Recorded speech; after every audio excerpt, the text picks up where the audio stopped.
Jizzax viloyatining Baxmal tumanida aholi farovonligini oshirish, hudud infratuzilmasini yanada rivojlantirish hamda tadbirkorlik uchun qulay muhit yaratishga qaratilgan keng ko'lamli bunyodkorlik ishlari izchil davom etmoqda. Ayni paytda tumanning Gulbuloq qishlog'i hududida amalga oshirilishi rejalashtirilgan 24 ga 7 ko'cha loyihasi doirasida zamonaviy qiyofadagi yangi ko'chani shakllantirish ishlari boshlab yuborildi.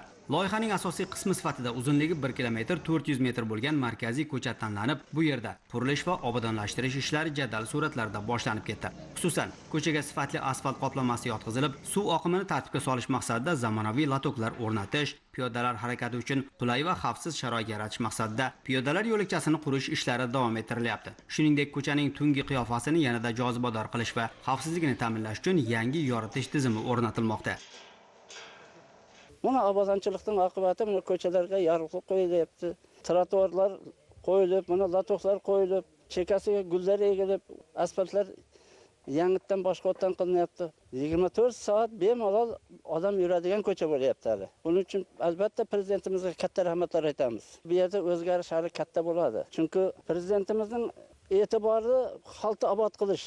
Maqsadi shu, xalqni obod qilsin, tinch yashasin degan ma'noda ish bo'layotganga o'xshaydi. Bu ishlar bekorga bo'layotgani yo'q. Hammasi albatta prezidentimizning tashabbusi bilan bo'layapti. Bu yog'i tumanimizning markazigacha shu yo'l shu darajada boradi degan niyatimiz bor.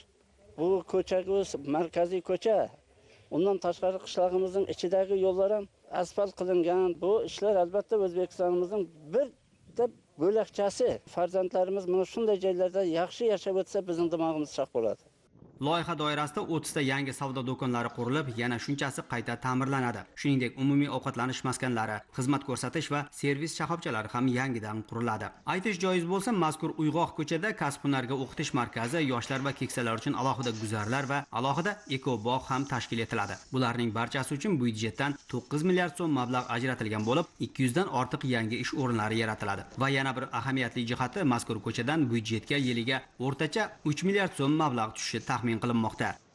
Baxmal tumanimizni ijtimoiy-iqtisodiy rivojlantirish, aholimiz va tadbirkorlarimizga qulay shart-sharoitlar yaratib berish maqsadida tumanimizga 5 ta driver loyihalar uchun 21 milliard, undan tashqari yana xizmatlar va turizm sohamizni rivojlantirish uchun 17 milliard, tuman markazi qiyofasini o'zgartirish uchun 40 milliard mablag' hurmatli prezidentimiz tomonidan ajratilgan. Tumanimizda Gulbuloq mahallamizda 2 kilometr yo'lda qilinayotgan ishlarni, u yerda tadbirkorlik subyektlarimizga yaratilayotgan shart-sharoitlarni, umuman yaqin 30 yillikda bo'lmagan ishlar bo'lyapti. 40 ga yaqin yangi tadbirkorlik subyektlari yangitdan barpo etilyapti. 20 dan ziyod eski foydalanilmay turgan do'konlarimiz u jarayonni ko'ryapti-da, yaratilayotgan sharoitlarni ko'rib, yangitdan o'zlari g'ayrat bilan ish boshlayapti.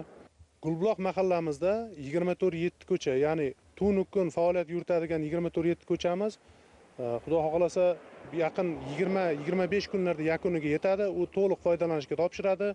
Mana yaqin bir haftada Oqtosh mahallamizda ham bu ko'chalarimiz yana bittasi faoliyatini boshlash arafasida. U yerga ham pudrat tashkilotlarimiz keldi. Ish boshlanyapti 2 kilometr oralig'ida. Tuman markazimizda ham xuddi shu mana ko'rib turganingizdek yo'laklar qilamiz va yengil konstruksiyali savdo servis xizmat ko'rsatish shoxobchalarini barpo etamiz. Bu biz uchun, aholimiz uchun, tadbirkorlarimiz uchun yangi ish o'rinlari yaratiladi. U yerda servis xizmatlari paydo bo'ladi. Fuqarolarimizni dam olish, piyodalar yurish yo'laklari, sog'lom turmush tarzini yaratishga qo'layveringki, barcha sohamizga bu qulay shart-sharoit yaratiladi. Bu ishlar nafaqat hudud ko'rkini oshiradi, balki yangi ish o'rinlari yaratilishiga, aholi bandligini ta'minlashga va tadbirkorlik faoliyatining kengayishiga ham xizmat qiladi. Yurtimizda bo'layotgan obodonlashtirish ishlari mana bizning respublikamizning eng chekka tumanlarida joylashgan bo'lsak, mana shunaqa qurilishlar ko'chib keldi. Mana shunaqa chiroyli obodonlashtirish ishlari bo'lyapti. Bizlar mana shu yosh kattalar, pensionerlar xursandmiz.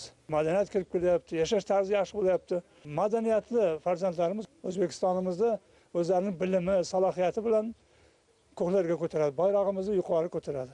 Shu yo'l yoqasida, yo'l atrofida, yo'lga yaqin barcha joylarda mana savdo shoxobchalari, xizmat ko'rsatish, maishiy binolar, ovqatlanish shoxobchalari tushadi. Odamlarimiz ishlar bilan ta'minlanadi. Albatta o'sha bilan bizning yashash tarzimiz yana o'zgaraveradi.